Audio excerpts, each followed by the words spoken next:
Okay, so we've been talking about Schenkerian theory, and we've looked at some of the notational features of this analytical technique. One of the most important things we've talked about is how the note durations don't tell you how long notes are, but they tell you how structurally important those notes are. But now I want to get into some finer detail. In particular, I want to get into 3 different points that Cook makes from our reading. He's talking about 3 very specific kinds of notation that you're going to find and that you should know about. So we're going to start with one that shows up right here in Schenker's sketch for this prelude, J.S. Bach's prelude in C major. Now this, I should say, was actually done by a student, and maybe multiple students, but it came together under his supervision and then was published under his name. So we can be pretty sure that this is something that he would say yes to. This line right here, it connects 2 things in separate lines, in separate parts. And what it shows is displacement. What it means is that this B down here belongs with the D up top, and that if you were to go and sort of make this into a simple first species counterpoint, you would need to get rid of this C, shove it back a measure, and bring the B in together with that D. In other words, those two notes, the D and the B, belong together, and this shows that somehow those things have been displaced so that one happens first and the other happens second. This is more common even when you're dealing with cadences, and let's say we're in C major and we're coming to a cadence. It's really common to go scale degrees 2 to 1 and have this kind of thing going on. 4, 5, 1 in the bass. So here's our predominant, getting to our dominant, and then getting to our tonic. You can view this, maybe it's good to put the symbols here, the harmonic symbols. We've got a 2, 6, going to a 5, going to the 1. Now the 2 remains, but since this is decorative, at a deeper level, we're going to only show the stable thing, the thing that's being embellished, and that's the 5. And we're going to show our steps a little bit. We're going to show that at a deeper level, show this as a descent, at a deeper level, this 2 belongs with that 5. They've been displaced in the actual music, but they belong together. They should, in a sense, have happened simultaneously. This line, displacement, shows that fact, that they belong together in a sense. Alright, so that's where you'll find it a lot. That's our first main symbol I want to cover. Now let's look again at this graph of Schenker's. There's an arrow that points down, and you can see it. There are more arrows that follow. What this says is that a voice has actually gone to another place in the texture and is carried on. Now, you can see that all these notes, uppermost notes, are actually here in, we can call it a tenor part. That C is there, the B is there. Now, here he's saying that the line drops out, the uppermost line drops out, and there are a couple notes that cover the activity below. And he's got them in parentheses to really show that they don't participate in the large-scale descent. They're asides. They're diverging from the direction of the line overall. B flat's going to eventually get to A, and it's going to get to G, and it's going to get to F, and then it's going to get to the E down here. So you do have this big, long descent from E at the beginning all the way down an octave to E. And these seem to break that up.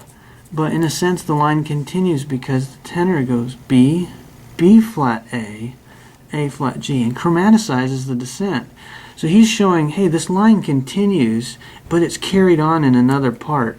Let me see how Cook said it. Straight diagonal line with an arrowhead. This indicates that a structural voice, what I'm calling a line here, a structural voice is passing from one foreground line to another.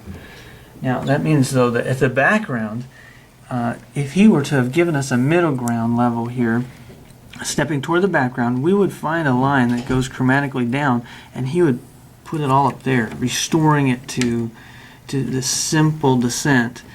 And he would leave out all this extraneous motion away from the goal.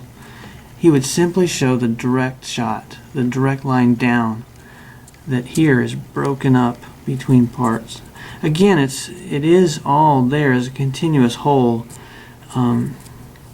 in that tenor voice, if you will. This arrow then shows that a voice has moved in register somewhere else. Okay, now we're ready for our third symbol. I'll move this out of the way so you can see it. Now I want to get into a beam, such as this and this, that connects the stems of notes that are going opposite directions. This stem is going up, this stem is going down, and there's a beam. Now we know about beams like this big beam up above that picks up from here. This is the descent, the overall descent of the fundamental line covered by this beam. That beam always connects stems that are going in the same direction. That's one thing. This is something new.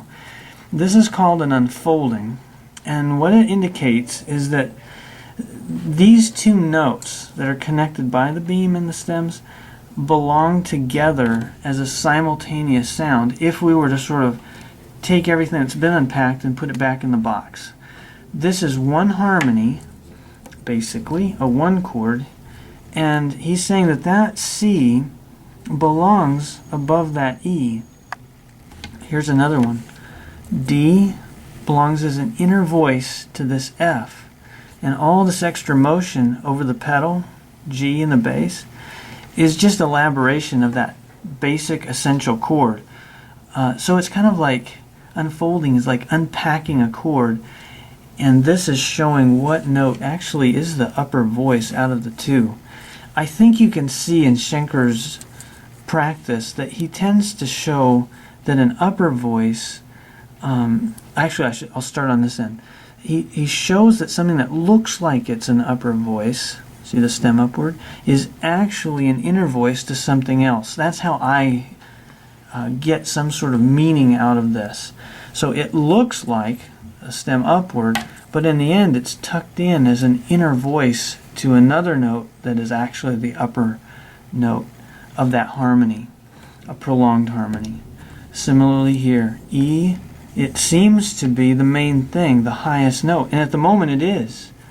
The chordal seventh resolves down to the E, but in a bigger scheme, this is a chord that's been unpacked.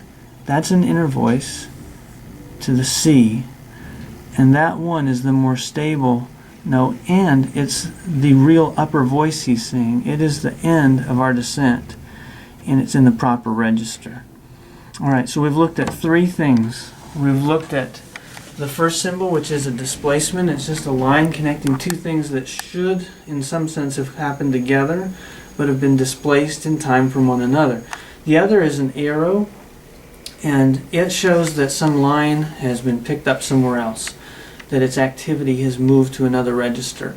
Sometimes it's used to show that an inner voice has been taken up above. It's called a covering tone, and then the arrow isn't a straight line, it's a curve actually, but it's an arrow showing where some voice leading activity has been moved to a new register. So that really that's kind of like a displacement of another sort. You're changing the register of a note instead of its temporal situation.